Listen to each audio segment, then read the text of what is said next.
नमस्कार मेरे सभी विद्यार्थियों एवं प्यारे दर्शकों। आज एक बार फिर से हमारे YouTube चैनल अटेंशन पॉइंट के पार्ट 3 में आपका हार्दिक स्वागत है। इसमें भी हमारी वही चर्चा होगी, बही खाते की शब्दावली। बही खाते की शब्दावली में आगे के पॉइंट्स हम देखेंगे। बही खाते की शब्दावली। अब इसमें जो है अगला पॉइंट हमारा आ जाता है स्कंद। स्कंद को भी स्टॉक के रूप में माना जाता है, रहती के रूप में माना जाता है। किसी व्यक्ति के पास पाई जाने वाली संपत्ति या उसका माल उसका स्कंद कहलाता है। लेकिन ये दो प्रकार के होते हैं, मृत और जीवित। मृत स्कंद में आते हैं हमारे भूमि, भवन, ऐसी चीजें जो निष्प्राण होती हैं, अचल होती हैं, स्थायी होती हैं। वे सब संपत्तियां हमारी मृत संपत्तियां पाई हो जाती हैं। अगला है हमारा जीवित। जीवित स्कंद क्या होता है हमारा? जीवित स्कंद में आती है हमारे गाय, भैंस, घोड़ा, ये सारी चीजें जो कि सजीवता का बोध कराती हैं और एक अचल संपत्ति होती है, एक स्थान से दूसरे स्थान तक जा सकती है। यहां पर बात स्कंद की अब खत्म हो जाती है। अगला पॉइंट आता है हमारा आय।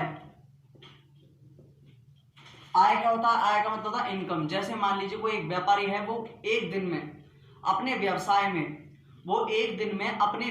में 5,000 का माल बेचता है। 5,000 का माल बेचता है जिसमें उसे 4,000 का फायदा होता है, या 10,000 का माल बेचता है जिसमें उसे 6,000 का फायदा होता है, या 3,000 का माल बेचता है जिसमें उसे 2,000 का फायदा होता है। मतलब हमें फायदे से बात अपनी पकड़नी है। जहां फायदा मिल गया, जैसे 3,000 और 2,000 का ले लीजिए आप। 3,000 की उसने बिक्री करी जिसमें उसे 2,000 का फायदा हुआ, तो 2,000 का जो एक दिन में उसे फायदा हुआ है, महीने में कितने दिन होते हैं? 30 गुणा 2 60,000। मतलब उसको 60,000 रुपए की आय प्राप्त हो गई एक महीने की। तो बिक्री से प्राप्त हुई आमदनी की राशि के द्वारा ही प्रदर्शित राशि को आय कहा जाता है। अगला पॉइंट है हमारा व्यय। व्यय को अंग्रेजी में एक्सपेंसेस कहते हैं। मतलब जब कोई व्यापारी अपने व्यापार को चलाने के लिए, उसके संचालन में या व्यापार की गतिविधियां बढ़ाने के लिए जो खर्चे करता है वह व्यय कहलाते हैं। जैसे किसी व्यापारी का क्या खर्चा होता है अपने माल के लिए?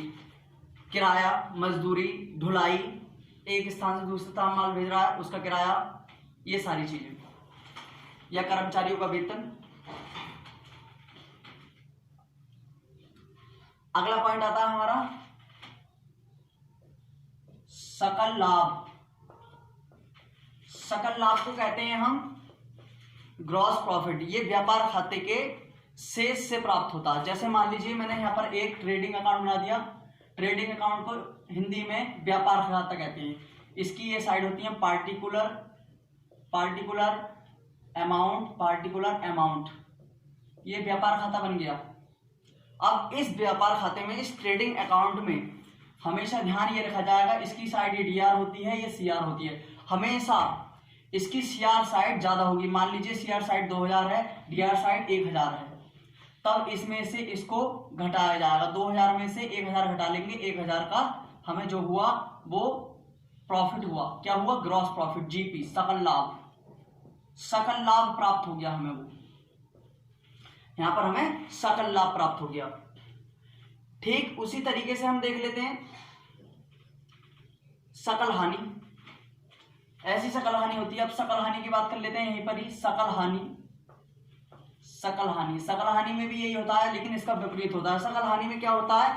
जो हमारा सीआर की साइड होती है वो ज्यादा होती है, 3,000 कर दिया हमने, और जो हमारे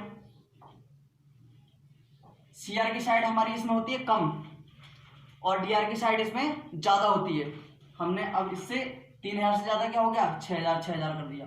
मतलब सकल हानि जब ज्ञात होगी जब हमारे डीआर की साइड ज्यादा होगी और सीआर की साइड कम होगी। डीआर में से सीआर को घटा लेंगे। 6,000 में से 3,000 हमने घटा दिया, जो हमें 3000 की राशि प्राप्त हुई वो हमारी ग्रॉस लॉस मतलब सकल हानि हो गई।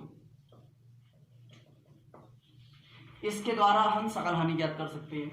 अच्छा, अब बात कर लेते हैं शुद्ध लाभ की। शुद्ध लाभ भी ठीक इसकी तरह ही ज्ञात होता है, लेकिन यहाँ पर ट्रेडिंग अकाउंट का यूज हुआ, वहां प्रॉफिट एंड लॉस अकाउंट का मतलब लाभ हानि खाते का प्रयोग करते हैं। मान लीजिए मैंने ये लाभ हानि खाता बना दिया, पार्टिकुलर अमाउंट सेम जो कंडीशन इसकी थी वो इसकी है। यहाँ पर मान लीजिए हमारा योग है इनका योग है 5000, इसका योग है 6000, मतलब 6000 में से 5000 घटाएंगे तो 1000 आएगा। जो हमारा 1000 आया वो हमारा शुद्ध लाभ हो गया। शुद्ध लाभ मतलब इसमें भी शर्त ये रहती है जो हमारी सीआर साइड है उसका योग ज्यादा हो, डीआर साइड का हमारा कम हो, तब हमारा शुद्ध लाभ ज्ञात कर सकते हैं। ये हमारा प्रॉफिट एंड लॉस अकाउंट के द्वारा हमें शुद्ध लाभ की गणना हो जाती है। प्रॉफिट एंड लॉस अकाउंट से हम शुद्ध लाभ की गणना कर सकते हैं। ठीक वही परिस्थिति यहाँ पर शुद्ध हानि की बह जाती है। शुद्ध हानि में भी ऐसी होता है। शुद्ध हानि में भी हम क्या करते हैं, एक लाभ हानि खाता बना लेते हैं, पार्टिकुलर अमाउंट। इसमें भी इसकी विपरीत कंडीशन पाई जाती है, लेकिन इसमें भी हमारा प्रॉफिट एंड लॉस अकाउंट ही बनता है। इसमें भी प्रॉफिट एंड लॉस अकाउंट ही बनता है। प्रॉफिट एंड लॉस अकाउंट बना दिया हमने। अब मान लीजिए इसकी रकम है हमारी 8000 और इसकी 7000। हमेशा शुद्ध हानि प्रॉफिट एंड लॉस अकाउंट में जो हमारा डीआर का बैलेंस है वो ज्यादा होगा, सीआर का है वो कम होगा। जब भी तो हमारा 8000 में 7000 घटेगा। 8000 में से 7000 घटाया, 1000 जो आया हमारा वो हमारा नेट लॉस हो गया, मतलब शुद्ध हानि। इस प्रकार से शुद्ध हानि निकल गई हमारी। तो आप समझ गए होंगे बही खाता की शब्दावली में आगे के पॉइंट हमारे थे स्कंद, मृत जीवित, मैंने आपको बताया, आय व्यय, और ये हमारे सकल लाभ, सकल हानि, शुद्ध लाभ, शुद्ध हानि। सकल लाभ और सकल हानि व्यापार खाते के द्वारा निकलते हैं और शुद्ध लाभ शुद्ध हानि लाभ हानि खाते के द्वारा निकलते हैं। आज की वीडियो में बस इतना ही। आगे का टॉपिक हम आपको अगली नेक्स्ट वीडियो में मिलेगी। धन्यवाद।